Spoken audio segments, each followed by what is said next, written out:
Don't be too hard on yourself, darling. Wala kayong kasalanan ni Wilfred. You are victims of circumstances. Kayong dalawa. Even the baby. Si Carolina ang may kasalanan nitong lahat.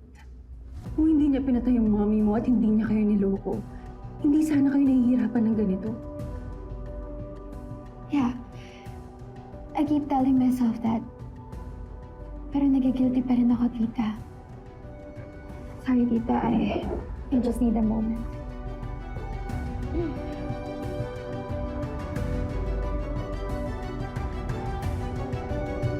Hoy, bakit ba ginagatugan mo si Amber na magalit pa rin kay Carol, ha? Sabi mo noon, gusto mo lang makabawi sa lahat ng mga kinuha niya sa'yo, ng mga inagaw niya sa'yo. Ang posisyon sa kumpanya, nakuha mo naman, di ba? Okay na kayo ni Boss Wilfred, ano pa bang gusto mo?